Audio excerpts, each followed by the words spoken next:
So we are the Mumme family. This is my grandma Linda, my mom Tammy, my wife Stephanie, my adopted brother Benny, and new dance marathon family Alec. So as typical, for those that have been here before, we'll let my mom start. I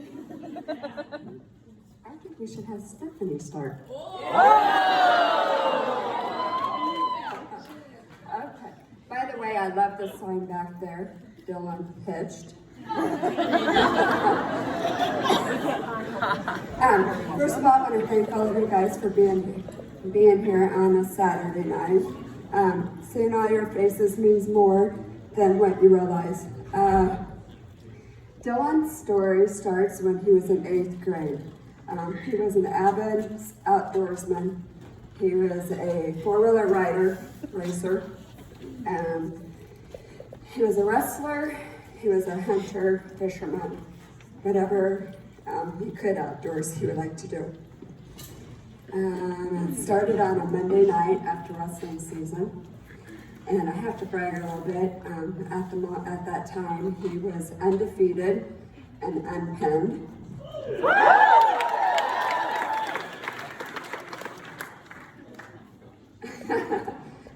So I picked him up from wrestling practice. It was a cold January night, and he came out and he grabbed his chest. I thought that it was probably just a hard workout and that he had probably pulled a muscle, and that when he came out into the cold air that it had tightened. So the next day I took him to a chiropractor, and he was not getting any better. And by Thursday, he was developing a cough, and I took him to our normal chiropractor. And she had told me that if he wasn't better by that following Monday, that I needed to take him to our local family doctor because it could be pleurisy. Not really knowing what pleurisy was, I had heard that meningitis was going around, and so that kind of scared me. I got on the internet, did a little research after he went to bed, of course, so couldn't see the fear of God in my face. He got home, he went and took a shower, came out, and he asked me, he goes, "Mom, what is this?" And from his knees to his toes, he had little red bitty red spots all over his legs, on both legs. We now know that as petechiae. I thought it was broken blood vessels, which it actually is. Had him have his dad look at it, he thought the same thing. Next day, I took him to our local family doctor, and he immediately called for some blood work. Never did tell me what he was looking for. Came back in and said he was going to send us over to the hospital to have him do another blood work because he didn't like the numbers he was seeing, and he wanted to make sure that they wasn't missing something. So we went over to the hospital, and the lady that drew his blood happened to be somebody that we knew. And she looked at me, tears in her eyes, and she says, "I hope it's not what they think it is." And I said, "What's that? Is it bad?" She said, "Yes." Went back over. The doctor said that he had called Iowa City in the meantime, and that they didn't know if his blood count was going up or if it was actually dropping. So they wanted him to be watched, and we could take him home, put him in a bubble because he was at life-threatening conditions of bleeding internally. So his platelet level was, a normal person's is 150 to 300,000, and they said that Dillyn's was 34,000. So we took him home. The next morning he woke up and he now had larger petechiae up on his chest. He had some big spots over on his heart, which really concerned me, so we took him back in. Did another blood workup, and it had dropped to 24,000. So we knew that it was dropping, so as a family, we decided to take him to the University of Iowa Children's Hospital. Took him up there, and in a matter of just 2 hours from the time that we'd been into our local hospital, and about 14 hours from the time that we'd been in the night before, his blood count now was at 12,000. It was dropping fast. I call it fate. Pediatrician that the kids had when they were little, so when Dillyn was probably in kindergarten. She was on call that day, and she had to be the one that told us that Dillyn had cancer. When the first doctor told us that he was trying to rule out leukemia, Dillyn looked at me, and the hardest thing I've ever had to do was he asked me what leukemia was. I had to tell him that it was cancer. Because of you, I have my son. Because of you guys, he graduated high school on time with the class of 2013. Because of you, he graduated this December with an aerospace engineering degree from Iowa State University.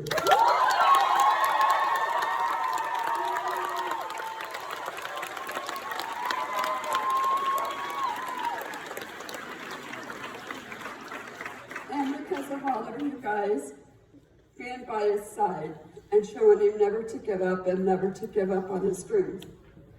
He took his last chemo on Mother's Day of 2013.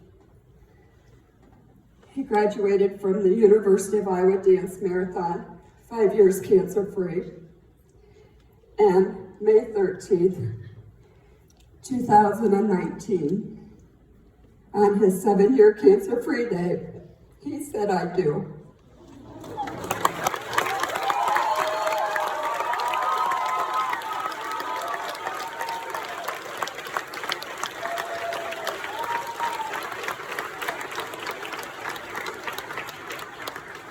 I'm not sure if you guys remember Betty.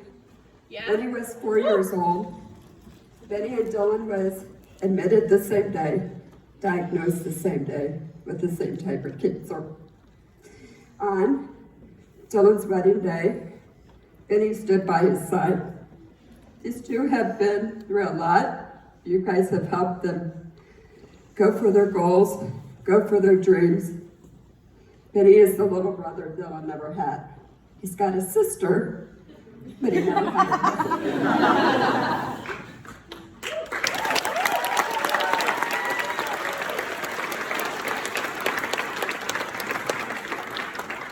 So my cancer story is kind of still ongoing, and to kind of give you guys a little bit of perspective, the University of Iowa Stead's Children's Hospital does what they call bravery beads, and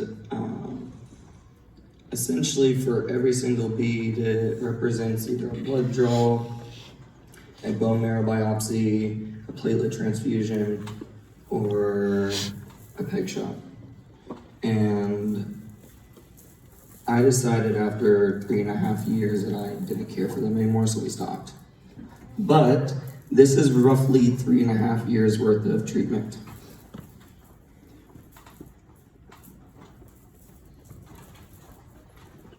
And as you can see, it's a little long. I myself was lucky to be going through this as a teenager. I understood what was going on. I understood what was being put in my body and what I was being faced with. But there was little kids, babies, that were growing up in that hospital, going through the same treatment procedures that I was, that did not have a choice. Their parents working multiple jobs, nurses helping raise those kids because the parents had to go and work to be able to provide money for that medicine, that life-saving cure for their kids. And it's because of you guys here that that cure was even possible. It's because of you guys here. It helped those families to be able to take off some time and be able to spend it with their kids, or to be able to just spend an evening alone with their spouse. You guys will never understand, because I cannot explain in words what you guys mean to us kiddos. It's kind of weird saying, because I'm probably older than everyone in this room besides adults. No. No? Okay. How many first-year dancers do we have here? Please raise your hand. How many second-year dancers? 3+. I want to give you guys a little bit of insight. For those of you that is your first year, how much time did you guys put in? 15 hours a day, right? 15 hours, and let me tell you something. You guys have changed more than 30 families' lives in 15 hours in a single day, in which you could be studying for an exam. You could be out with your friends, as I used to be in college, so I understand what it's like next weekend, and have fun. But you guys chose to be here today. You guys chose to make a humble sacrifice to give these kids a fighting chance, to give these kids a chance to have their Christmas, their birthday, with their families and with you guys. So I want to thank you guys personally for that, because without you guys, there's not the light at the end of the tunnel for so many of them. And so what I really, really would like to do is thank you guys from the bottom of my heart, because without you guys, I would not have had the second chance at life to be with my family, to go to college, to graduate college, to marry the love of my life,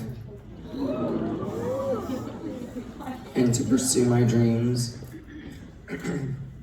and start this last week at NASA's Johnson Space Center as a flight controller.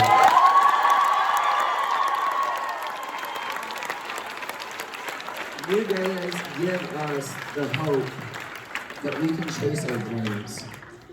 And I know each and every one of you have dreams as well. So do not give up on your dreams and chase those dreams. Because we have but one life to live every day to the fullest, one day at a time. I'd like my mom and grandma to please come up. Yes, Grandma, come up. You see, our story became so much more complicated a few years ago. I became cancer-free and was chasing my dreams. And my grandfather would be diagnosed with cancer. And he was already fighting Alzheimer's. And so we had to make a tough decision to spend more time with him, in which he did not know who we were, or spend less time with him, in which he knew who we were, because the cancer treatment would speed up his Alzheimer's. We ultimately ended up losing my grandfather to Alzheimer's and cancer. For those of you that got the blessing of meeting him, he was the honest person I ever met. I was not afraid to crack a joke no matter where it was appropriate or not. He thought too, But cancer decided it wasn't done with us, and decided it wanted to test the family again. And so 2 years ago, both my mother and my grandmother would be diagnosed with breast cancer while I was in Texas working on co-op. Thank goodness we have lovely family, Dance Marathon family, that were there to support them when I couldn't be there. It was the hardest thing of my life.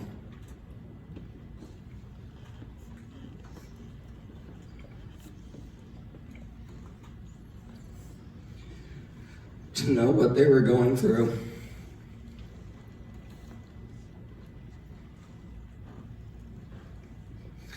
And to not be able to be there for them. But I knew they were in good hands because we had our dance marathon family. And so I was blessed to have my boss allow me to come back for a week, spend that loving week with my mom and grandma before they started their treatment. And then our dance marathon family took over, and I finished my rotation. Mom is officially cancer-free.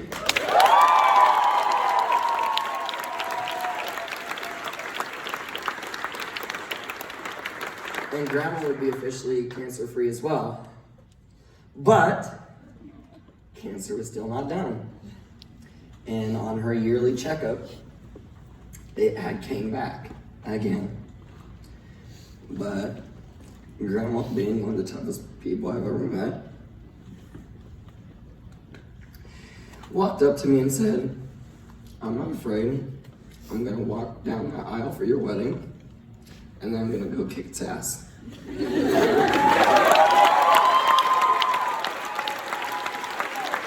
So for the second time, grandma is officially cancer-free.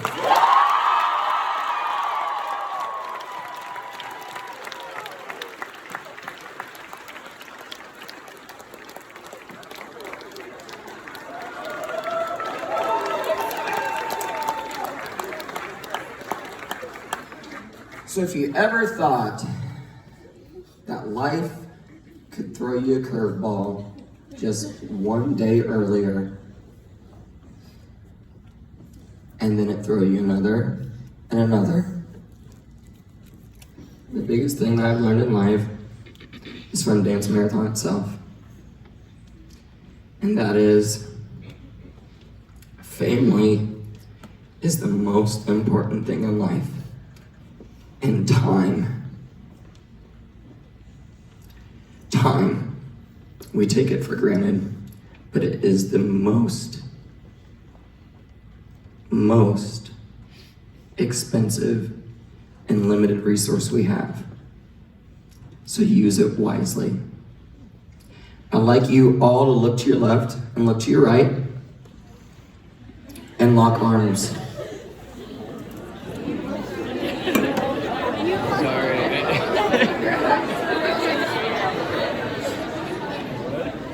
So, as a once great human being once said, united we stand, but divided we fall. And tonight, we are united under one roof, underneath Iowa State Dance Marathon, in the fight to end all life-threatening diseases. FTK! FTK! FTK! FTK! FTK! FTK!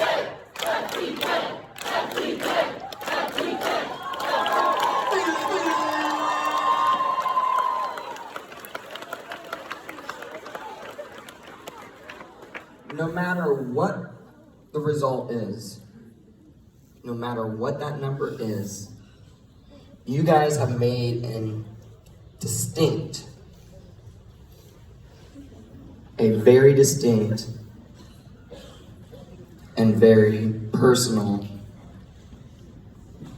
help today. You guys have helped so many families and so many kids today, and this is just the start. So no matter what that number is, it matters, but it doesn't because of what you guys have done. The most important thing you guys have done today is to give the kiddos hope. Hope for a better life, the hope to be with their families, and the hope to be able to chase their dreams. Thank you from the bottom of my heart, FTK.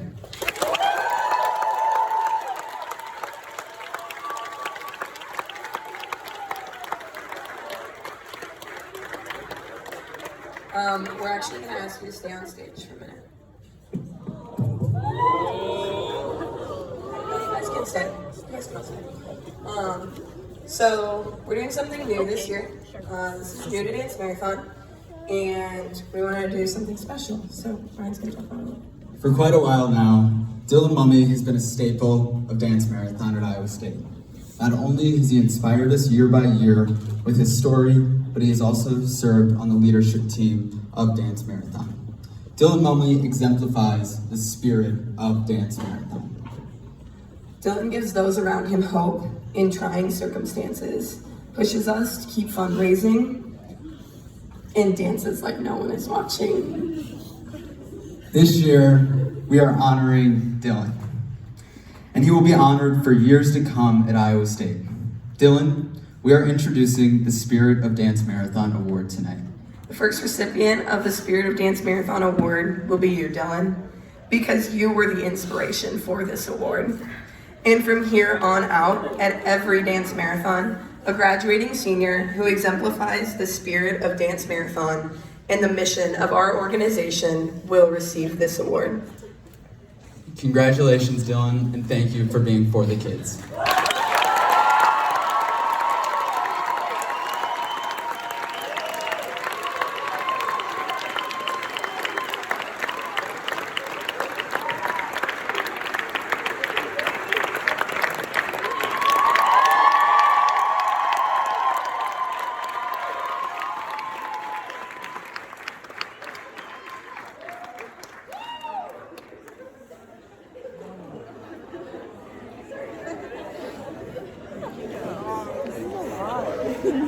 I'm gonna be honest.